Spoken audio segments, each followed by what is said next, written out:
ಕರ್ತನಲ್ಲಿ ಪ್ರೀತಿಯ ದೇವ ಜನರೇ, ಯೇಸು ಕ್ರಿಸ್ತನ ಹೆಸರಿನಲ್ಲಿ ನಿಮ್ಮೆಲ್ಲರಿಗೂ ನನ್ನ ವಂದನೆಗಳನ್ನು ಸಮರ್ಪಿಸುತ್ತೇನೆ. ಈ ದಿನದಂದು ನಾವು ದೇವರ ವಾಕ್ಯಕ್ಕೆ ಧ್ಯಾನ ಮಾಡುವುದಕ್ಕೆ ಎಲ್ಲರೂ ಸೇರೋಣ. ವಿಶೇಷವಾಗಿ ಈ ದಿನದಂದು ಎಷ್ಟೋ ಜನರು, ಅಯ್ಯ ನಾವು ಎಷ್ಟೋ ಪ್ರಾರ್ಥನೆ ಮಾಡ್ತಾ ಇದ್ದೀವಿ, ಬೇಡ್ತಾ ಇದೀವಿ, ನಮಗೆ ಏನು ಸಿಗ್ತಾ ಇಲ್ಲ, ಹೊಂದುತ್ತಾ ಇಲ್ಲ ಎಂದು ಜನರು ದುಃಖದಿಂದ ಬಾಧೆಯಿಂದ ಇದ್ದಾರೆ. ನಿಜವಾದ ನಂಬಿಕೆ ಇರುವಾಗ ದೇವರು ನಮಗೆ ಬೇಡಿದ್ದನ್ನ ಕೊಡುವಾತನಾಗಿದ್ದಾನೆ. ದೇವರ ವಾಕ್ಯವು ಬರೆಯಲ್ಪಟ್ಟಿದೆ. ಮಾರ್ಕನು ಬರೆದ ಸುವಾರ್ತೆ 11ನೇ ಅಧ್ಯಾಯ 24ನೇ ವಚನವನ್ನು ನಾವು ನೋಡಿಕೊಳ್ಳೋಣ.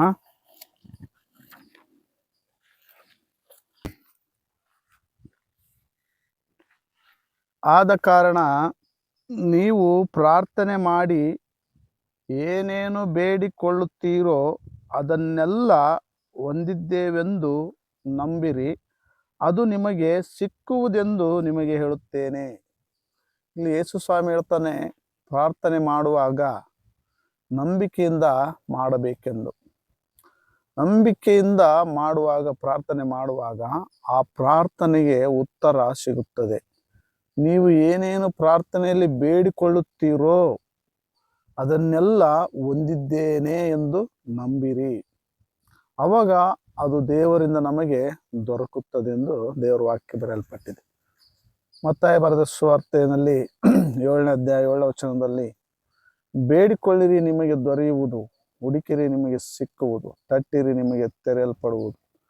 ಬೇಡಿಕೊಳ್ಳುವವನು ಪ್ರತಿಯೊಬ್ಬನು ಹೊಂದಿಕೊಳ್ಳುವನೆಂದು, ಹುಡುಕುವವನಿಗೆ ಸಿಕ್ಕುವುದೆಂದು, ತಟ್ಟುವವನಿಗೆ ತೆರೆಯಲ್ಪಡುವುದೆಂದು ದೇವರ ವಾಕ್ಯ ಬರೆಯಲ್ಪಟ್ಟಿದೆ. ನಿಮ್ಮಲ್ಲಿ ರೊಟ್ಟಿ ಕೇಳುವ ಮಗನಿಗೆ ಕಲ್ಲನ್ನು ಕೊಡುವಿರೆ, ಮೀನು ಕೇಳಿದರೆ ಹಾವನ್ನು ಕೊಡುವಿರೆ.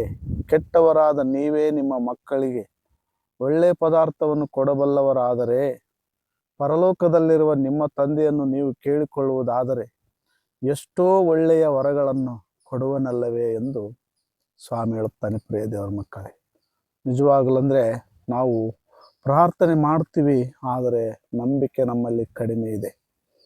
ನಮಗೆ ನಂಬಿಕೆ ಬೇಕೆಂದು ಸ್ವಾಮಿ ಹೇಳ್ತಾನೆ. ಪ್ರಾರ್ಥನೆ ಮಾಡಿ ಎಷ್ಟು ಬೆಳಗಿಲಿಂದ ಹೊತ್ತು ತನಕ ಪ್ರಾರ್ಥನೆ ಮಾಡಿದರೂ ಆ ಪ್ರಾರ್ಥನೆಗೆ ನಂಬಿಕೆ ಇಲ್ಲವಾದರೆ ಹೊಂದಿಕೊಳ್ಳುವುದು ಕಷ್ಟವಾಗಿದೆ. ಅದಕ್ಕಾಗಿ ಸ್ವಾಮಿ ಹೇಳ್ತಾನೆ, ಇಬ್ರಿಯರಿಗೆ ಬರೆದ ಪತ್ರಿಕೆ 11ನೇ ಅಧ್ಯಾಯ 6ನೇ ವಚನದಲ್ಲಿ ವಾಕ್ಯವು ಹೀಗೆ ಬರೆಯಲ್ಪಟ್ಟಿದೆ. ಇಬ್ರಿಯರಿಗೆ ಬರೆದ ಪತ್ರಿಕೆ 6ನೇ ಅಧ್ಯಾಯ 11ನೇ ವಚನದಲ್ಲಿ ಹೀಗೆ ಬರೆಯಲ್ಪಟ್ಟಿದೆ, ಆದರೆ ನಂಬಿಕೆ ಇಲ್ಲದೆ ದೇವರನ್ನು ಮೆಚ್ಚಿಸುವುದು ಅಸಾಧ್ಯ. ನಂಬಿಕೆ ಇಲ್ಲದಿದ್ದರೆ ದೇವರನ್ನು ಮೆಚ್ಚಿಸಲಿಕ್ಕೆ ಆಗುವುದಿಲ್ಲ.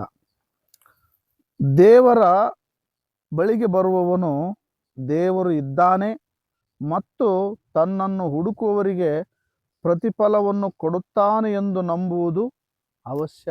ದೇವರು ಇದ್ದಾನೆ, ತನ್ನನ್ನು ನಂಬುವವನಿಗೆ ಪ್ರತಿಫಲವನ್ನು ಕೊಡುತ್ತಾನೆ ಎಂದು ನಂಬುವುದು ಅವಶ್ಯವಾಗಿದೆ. ನಂಬಿಕೆ ದೇವರಲ್ಲಿ ನಮ್ಮನ್ನ ಮೆಚ್ಚಿಸುವಂಥದ್ದಾಗಿ. ನಮ್ಮಲ್ಲಿ ನಂಬಿಕೆ ಇಲ್ಲವಾದರೆ ದೇವರನ್ನು ಮೆಚ್ಚಿಸುವುದು ಅಸಾಧ್ಯ, ದೇವರಿಂದ ನಾವು ಹೊಂದಿಕೊಳ್ಳುವುದು ಅಸಾಧ್ಯ. ಅದಕ್ಕಾಗಿ ಸ್ವಾಮಿ ಹೇಳ್ತಾನೆ, ನೀನು ನನ್ನಲ್ಲಿ ಪ್ರಾರ್ಥನೆ ಮಾಡುವಾಗ ನೀನು ಏನೇನು ಪ್ರಾರ್ಥನೆ ಮಾಡಿ ಬೇಡಿದ್ದೀಯೋ ಅದನ್ನೆಲ್ಲ ಹೊಂದಿದ್ದೇನೆ ಎಂದು ನಂಬು.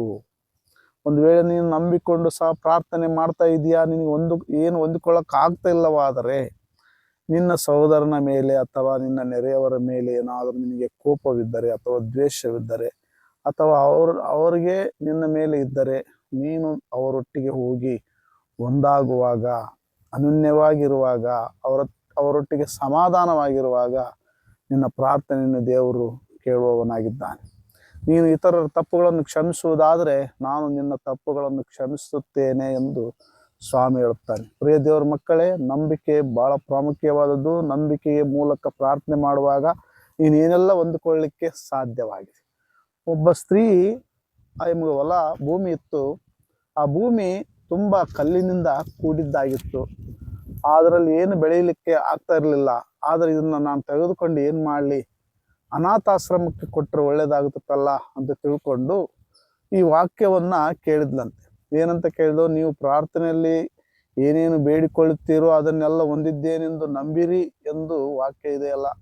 ಆ ವಾಕ್ಯವನ್ನು ಕೇಳಿದಾಗನಿಂದ ಸುಮಾರು 1 ವರ್ಷ 2 ವರ್ಷಗಳ ಕಾಲ ಪ್ರಾರ್ಥನೆ ಮಾಡಿದ್ಲಂತೆ. ಪ್ರಾರ್ಥನೆ ಮಾಡುವಾಗ ಪ್ರಿಯ ದೇವ್ರ ಮಕ್ಕಳೇ, ದೇವ್ರು ಇನ್ನೂ ಉತ್ತರ ಕೊಡ್ಲಿಲ್ಲಲ್ಲ ಅಂತ ಆಯಮ್ಮ ಸಂಶಯ ಪಡಲಿಲ್ಲ. ಆಯಮ್ಮಗೆ ಅಪನಂಬಿಕೆ ಬರಲಿಲ್ಲ. ಆ ಸ್ತ್ರೀಗೆ ನಂಬಿಕೆಯಿಂದನೇ ಬೇಡ್ತಾ ಇದ್ಲು. ಒಂದು ಸಾರಿ ಅಲ್ಲೇ ಅದೇ ಊರಿನಲ್ಲಿ ಗೌರ್ಮೆಂಟ್ ಸ್ಕೂಲ್ ಕಟ್ಬೇಕಂತೇಳಿ ಗೌರ್ಮೆಂಟು ಯೋಜನೆ ಹಾಕಿತ್ತು. ಅಲ್ಲಿ ಕಟ್ಟುವುದಕ್ಕೆ ಕಲ್ಲುಗಳು ತರಬೇಕಂದ್ರೆ ಬಹಳ ದೂರ ಇತ್ತಂತೆ. ಅದಕ್ಕಾಗಿ ಆ ಎಮ್ಮನ ಹೊಲದಲ್ಲಿ ಕಲ್ಲುಗಳು ಇರುವುದರಿಂದ ಆ ಗುಡ್ಡವನ್ನು ನನಗೆ ಕೊಡಮ್ಮ ಅಂತ ಹೇಳ್ಬಿಟ್ಟು ಅವರು ಕೇಳ್ಕೊಂಡ್ರಂತೆ. ಕೇಳ್ಕೊಂಡಾಗ, ಇಲ್ಲ ಸ್ವಾಮಿ, ನಾನು ಈ ಸ್ಥಳವನ್ನ ಅನಾಥಾಶ್ರಮ ಕೊಡ್ತಾ ಇದ್ದೀನಿ, ನಾನು ಯಾಕೆ ಕೊಡ್ಲಿ ಅಂತಂದ್ರೆ, ಇಲ್ಲಮ್ಮ, ನಿನ್ನ ಹೊಲ ನಿನಗೆ ಇರ್ತತೆ, ಆದ್ರೆ ಈ ನಿನ್ನ ಹೊಲದಲ್ಲಿರುವಂತ ಗುಡ್ಡದ ಕಲ್ಲುಗಳಿದಾವಲ್ಲ, ಅದನ್ನ ನಮಗೆ ಕೊಟ್ರೆ ನಿನಗೆ ಆ ನೆಲವನ್ನೆಲ್ಲ ಸಮ ಮಾಡಿ ನೀಟಾಗಿ ಮಾಡಿ ಕೊಡ್ತೀವಿ, ಮತ್ತೆ ನಿನಗೆ ಹಣವನ್ನು ಕೊಡ್ತೀವಿ ಅಂತ ಹೇಳಿದ್ರಂತೆ. ಅವಾಗ ನಿಮಗೆ ಬಹಳ ಸಂತೋಷ ಆಯ್ತಂತೆ. ಅಯ್ಯೋ, ದೇವ್ರು ನನ್ನ ಪ್ರಾರ್ಥನೆ ಕೇಳಿದ ಅಂತ ಇನ್ನೂ ಸಂತೋಷ ಪಟ್ಲಂತೆ. ಅದಕ್ಕಾಗಿ ನಮ್ಮ ನಂಬಿಕೆ ಸಹ ನಂಬಿಕೆಯಿಂದ ಪ್ರಾರ್ಥನೆ ಇರುವಾಗ ನೀತಿವಂತನ ಅತ್ಯಾಸಕ್ತಿಯುಳ್ಳ ಪ್ರಾರ್ಥನೆಯು ಬಹು ಬಲವುಳ್ಳದ್ದಾಗಿದಂತೆ. ನಿನ್ನ ನಂಬಿಕೆ ನಿನಗೆ ಉತ್ತರವನ್ನ ಕೊಡುವಂತೆ ಮಾಡುತ್ತದೆ. ನಿನ್ನ ನಂಬಿಕೆ ದೇವರಿಂದ ಪ್ರತಿಫಲವನ್ನು ಕಾಣುವಂತೆ ಮಾಡುತ್ತದೆ. ನಿನ್ನ ನಂಬಿಕೆ ನಿನ್ನನ್ನು ಸ್ವಸ್ಥ ಮಾಡುತ್ತದೆ. ನಿನ್ನ ನಂಬಿಕೆ ನಿನಗೆ ರಕ್ಷಣೆಯನ್ನು ನೀಡುತ್ತದೆ. ಅದಕ್ಕಾಗಿ ನೀನು ನಂಬುವುದಾದರೆ ನೀನು ದೇವರ ಮಹಿಮೆಯನ್ನು ಕಾಣುವೆಂದು ಯೇಸು ಸ್ವಾಮಿ ಹೇಳ್ತಾ ಇದ್ದಾನೆ. ನಿಜವಾಗ್ಲಂದ್ರೆ ಕೆಲವರು ನಂಬಿಕೆಯಿಂದ ಪ್ರಾರ್ಥನೆ ಮಾಡ್ತಾರೆ, ಮತ್ತೆ ಏನ್ ಮಾಡ್ತಾರೆ, ಚಿಂತೆ ಮಾಡ್ತಾರೆ, ಮತ್ತೆ ಅನುಮಾನ ಪಡ್ತಾರೆ. ಆದರೆ ಸ್ವಾಮಿ ಹೇಳ್ತಾನೆ, ನನ್ನ ವಿಷಯವಾಗಿ ಸಂಶಯ ಪಡೆದವನೇ ಧನ್ಯನೆಂದು. ನಂಬಿಕೆಯಿಂದ ಮಾಡಿದ ಪ್ರಾರ್ಥನೆಯು ರೋಗಿಯನ್ನ ಸ್ವಸ್ಥ ಮಾಡತಂತೆ. ಅದಕ್ಕಾಗಿ ಸ್ವಾಮಿ ಹೇಳ್ತಾನೆ, ನೀವು ನಂಬಿಕೆಯಿಂದ ಪ್ರಾರ್ಥಿಸಿರಿ ಅಂತ. ಆ ಸ್ತ್ರೀ ನಂಬಿಕೆಯಿಂದ ಮಾಡಿದ್ಲು. 1 ವರ್ಷ 2 ವರ್ಷಗಳ ಕಾಲ ಸತತವಾಗಿ ಎಡೆಬಿಡದೆ ನಂಬಿಕೆಯಿಂದ ಪ್ರಾರ್ಥನೆ ಮಾಡಿದ್ಲು. ನನ್ನ ದೇವರು ಅನಾಥಾಶ್ರಮಕ್ಕೆ ಕೊಡುವಂತೆ ಮಾಡ್ತಾನ, ಅದನ್ನು ನಾನು ಕೊಟ್ಟೆ ಕೊಡ್ತೀನಿ ಅನ್ನುವಂಥ ನಂಬಿಕೆಯಿಂದ ಮಾಡಿದ್ದರಿಂದ ಆಶ್ರಮವನ್ನ, ಆ ಹೊಲವನ್ನ ಅನಾಥಾಶ್ರಮಕ್ಕೆ ಕೊಟ್ಟಳು. ಪ್ರಿಯ ದೇವರ ಮಕ್ಕಳೇ, ಆಯಮ್ಮಗೆ ಬಹಳ ಸಂತೋಷವಾಯಿತು. ನೀವು ಕೂಡ ದೇವರಿಂದ ನೀವು ಹೊಂದುತ್ತಾ ಇಲ್ಲವಾದರೆ ಅಥವಾ ಲೋಕದ ಚಿಂತೆಗಳು ನಿಮ್ಮನ್ನು ಅಡಗಿಸಿರುವುದಾದರೆ ಸ್ವಾಮಿ ಹೇಳ್ತಾನೆ, ಒಂದು ವಾಕ್ಯವನ್ನು ನೋಡ್ಕೊಳ್ಳೋಣ. ಕೀರ್ತನೆ 37ನೇ ಅಧ್ಯಾಯ 5ನೇ ವಚನದಲ್ಲಿ ಹೀಗೆ ಬರೆಯಲ್ಪಟ್ಟಿದೆ, ನಿನ್ನ ಭೂಯಾತ್ರೆಯ ಚಿಂತೆಯನ್ನು ಯೆಹೋವನಿಗೆ ವಹಿಸಿಬಿಟ್ಟು ಭರವಸೆದಿಂದಿರು, ಆತನೇ ಅದನ್ನು ಸಾಗಿಸುವನು. ನಮ್ಮ ಚಿಂತೆಗಳು ನಮಗೇನು ಮಾಡ್ತಾವೆ ಅಂದರೆ ನಂಬಿಕೆಯನ್ನ ಕಡಿಮೆ ಮಾಡ್ತಾವೆ. ನಮ್ಮ ಸಮಸ್ಯೆಗಳು ದೇವರ ಮೇಲೆ ಇರುವಂಥ ನಂಬಿಕೆಯನ್ನ ಕುಗ್ಗಿಸುತ್ತವೆ. ಅದಕ್ಕಾಗಿ ಸಮಸ್ಯೆಯ ಕಡೆಗೆ ನೋಡದೆ ಸಮಸ್ಯೆಯನ್ನು ಪೂರೈಸುವ ಆತನ ಕಡೆಗೆ ನಾವು ನೋಡಿ ನಂಬಿಕೆ ಇಡುವಾಗ ನಾವು ಪ್ರತಿಫಲವನ್ನು ಕಾಣಲಿಕ್ಕೆ ಸಾಧ್ಯ. ಅದಕ್ಕಾಗಿ ನಮ್ಮ ಎಲ್ಲ ಚಿಂತೆಯನ್ನ, ನಮ್ಮ ಎಲ್ಲ ಕಷ್ಟವನ್ನ, ನಮ್ಮ ಎಲ್ಲ ಬಾಧೆಯನ್ನ ಆತನ ಮೇಲೆ ಹಾಕುವಾಗ, ಯೇಸು ಸ್ವಾಮಿ ಮೇಲೆ ಹಾಕುವಾಗ ಆತನು ನಮಗಾಗಿ ಚಿಂತಿಸುತ್ತಾನೆಂದು 1ನೇ ಪೇತ್ರದಲ್ಲಿ ಸಹ ದೇವರು ಬರೆಸಿದ್ದಾನೆ. ಪ್ರಿಯ ದೇವರ ಮಕ್ಕಳೇ, ನಿಜವಾಗಲಂದ್ರೆ ಯೇಸು ನಿನಗಾಗಿ ನಮಗಾಗಿ ಚಿಂತಿಸುವ ದೇವರಾಗಿದ್ದಾನೆ. ಆತನು ನಿನ್ನ ಎಲ್ಲಾ ಚಿಂತ ಭಾರವನ್ನು ನನ್ನ ಮೇಲೆ ಹಾಕಂತ ದೇವ್ರು ಹೇಳ್ತಾನೆ. ಈ ಲೋಕದಲ್ಲಿ ಯಾರಾದ್ರೂ ನಮಗೆ ಕಷ್ಟ ಐತಂದ್ರೆ ಯಾರಾದ್ರೂ ಒತ್ಕೊಳ್ತಾರ? ಇಲ್ಲ.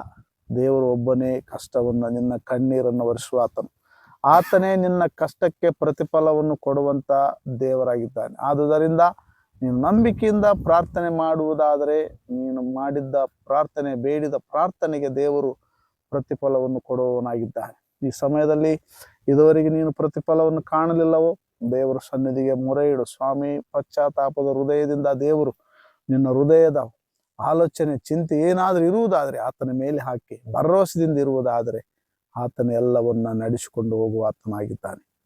ಅದಕ್ಕಾಗಿ ನಿನ್ನ ಭೂಯಾತ್ರೆ ಚಿಂತೆಯನ್ನು ವಹಿಸ್ಬೇಕು, ದೇವರಿಗೆ ವಹಿಸ್ಬೇಕು. ಚಿಂತೆ ಮಾಡಿ ಮಾಡಿ ಒಂದು ಮೊಳ ಉದ್ದ ಬೆಳೀಲಿಕ್ಕಾಗೋದಿಲ್ಲಂತೆ. ಹಾರಾಡುವ ಹಕ್ಕಿಗಳನ್ನು ನೋಡ್ರಿ, ಅವು ಬಿತ್ತುವುದಿಲ್ಲ, ಕೊಯ್ಯುವುದಿಲ್ಲ, ಕಣಜಗಳಲ್ಲಿ ಕೂಡಿ ಇಡುವುದಿಲ್ಲ. ಅವುಗಳಿಗಿಂತ ಬಹಳ ಹಕ್ಕಿಗಳಿಂತ ನೀವು ಶ್ರೇಷ್ಠರಲ್ಲವೇ? ಸ್ವಾಮಿ ಹೇಳ್ತಾರ. ಮತ್ತೆ ಅಡವಿಯ ಹೂಗಳನ್ನು ನೋಡ್ರಿ, ಅವು ನೂಲುವುದಿಲ್ಲ, ಅವು ಏನನ್ನು ಮಾಡ್ತಾವ, ಕೆಲಸ ಮಾಡ್ತತ್ತ? ಇಲ್ಲ. ಅವು ನೋಡ್ರಿ, ಅರಸನಾದ ಸೊಲೊಮೋನನಿಗಿರುವಂತ ವೈಭವಕ್ಕಿಂತ ಈ ಹೂ ಇರುವಂತ ವೈಭವಕ್ಕಿರುವಂತ ಹೂವಿಗಿರುವಂಥ ವೈಭವಕ್ಕಿಂತ ಅರಸನಾದ ಸೊಲೊಮೋನನಿಗೆ ಅಂಥ ವೈಭವ ಇರಲಿಲ್ಲಂತೆ. ನೋಡಿ, ಈ ಅಡವಿಯ ಹೂವಿಗೆ ಉಡಿಸಿ ತೊಡಿಸುವುದಾದರೆ ನೀವು ಹುಲ್ಲಿಗಿಂತ ಹೂವಿಗಿಂತ ಹಕ್ಕಿಗಳಿಗಿಂತ ನೀವು ಶ್ರೇಷ್ಠರಲ್ಲವೇ? ನಿಮಗೆ ಎಷ್ಟೋ ಉಡಿಸಿ ತೊಡಿಸುವನಲ್ಲವೇ ಎಂದು ದೇವರು ಹೇಳ್ತಾ ಇದ್ದಾರೆ. ನಾವು ನಿಜವಾಗ್ಲೂ ಅಂದರೆ ದೇವರ ಸನ್ನಿಧಿಯಲ್ಲಿ ನಾವು ಬೇಡಿಕೊಳ್ಳುವಾಗ, ನಂಬಿಕೆಯಿಂದ ಬೇಡಿಕೊಳ್ಳುವಾಗ ನಾವು ಉತ್ತರವನ್ನು ಪಡೆಯಲಿಕ್ಕೆ ಸಾಧ್ಯ. ಈಗ ನಿನಗೆ ನಂಬಿಕೆ ಕಡಿಮೆ ಆಗಿದ್ದರೆ ಸ್ವಾಮಿಯನ್ನು ಕೇಳಿಕೊ, ಸ್ವಾಮಿ ನನಗೆ ನಂಬಿಕೆಯನ್ನು ಹೆಚ್ಚಿಸೆಂದು. ನಮಗೆ ನಂಬಿಕೆ ಹೆಂಗೆ ಬರ್ತಂದ್ರೆ ಹೆಚ್ಚಾಗಿ ದೇವರ ವಾಕ್ಯವನ್ನು ಕೇಳುವುದರ ಮೂಲಕ, ದೇವರ ಸನ್ನಿಧಿಯಲ್ಲಿ ನಂಬಿಕೆಯಿಂದ ಪ್ರಾರ್ಥನೆ ಮಾಡುವುದರ ಮೂಲಕ ನಮಗೆ ನಂಬಿಕೆ ಹೆಚ್ಚುತ್ತದೆ. ಈ ಸಮಯದಲ್ಲಿ ಪ್ರಿಯ ದೇವರ ಮಕ್ಕಳೇ, ನೀವು ಯಾವುದಾದ್ರೂ ಪ್ರಾರ್ಥನೆಯಲ್ಲಿ ಹೊಂದದೇ ಇರುವುದಾದರೆ ಈ ಸಮಯದಲ್ಲಿ ದೇವರ ಸನ್ನಿಧಿಯಲ್ಲಿ ಪ್ರಾರ್ಥನೆ ಮಾಡೋಣ. ನೀವು ಸಹ ಏಕೀಭವಿಸಿರಿ. ದೇವರಿಗೆ ಅಸಾಧ್ಯವಾದ ಒಂದಿಲ್ಲ.